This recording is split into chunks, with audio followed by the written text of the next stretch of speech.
In this lesson, we're going to be going over some suggested text editors to use. And I say suggested because in HTML, really it's your preference to use whatever you want to use. Everybody has different preferences, everybody has different likes and tastes. I'm going to show you some ones that I like. And of course, as you know, these screencasts are going to be done in Mac. So let me show you some Mac editors that I prefer.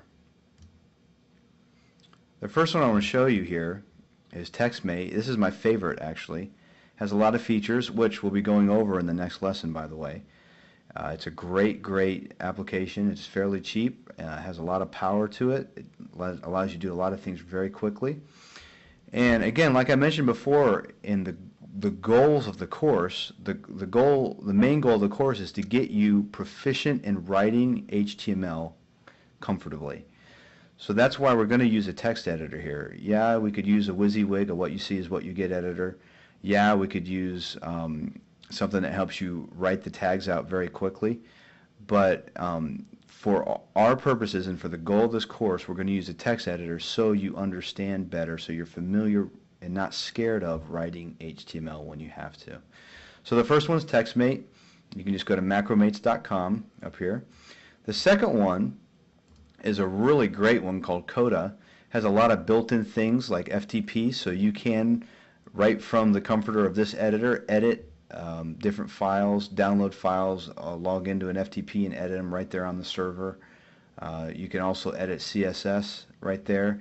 There's built-in manuals for HTML, CSS, PHP. So it's a really great editor. So I highly recommend this one for Mac as well. Rick, we love the Mac, and they make awesome programs for the Mac. But what about people that use Windows? What would you suggest for those out there who have a Windows system and they want to start with HTML? Well, of course, there's always Dreamweaver, which I have open here actually, which is available for Mac and for Windows. It's a little pricey. As you can see here, at this time, it's $399. But it offers a good start. It also has, for people who are used to using WYSIWYG, what you see is what you get editors, kind of like what you find in WordPress or Joomla and that kind of thing. It kind of has a bridge, so you can be using the visual tools and switch over to the HTML tools. So it's a good building block for some people that are trying to bridge the gap there, even though it is a pricier, maybe somewhat bloated or overkill for just writing HTML. But it is a good alternative. And then a really good alternative is another one called eText Editor, which this is basically TextMate for Windows. It has all the same features, all the plugins work the same way.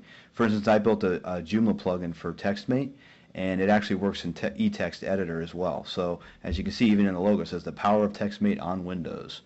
So it's another great editor. I highly recommend it. I try to get a lot of people to use it, and I haven't heard anybody say anything bad about it yet that uses Windows.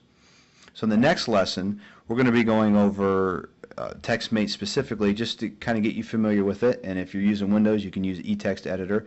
That's just what we are going to choose for this course. It doesn't mean you have to use that. You can use Dreamweaver, you can use whatever you want, but that's what we're going to use. So we thought we'd do a lesson specifically just on that editor, just so you can kind of get familiar with some of the things we're going to be doing.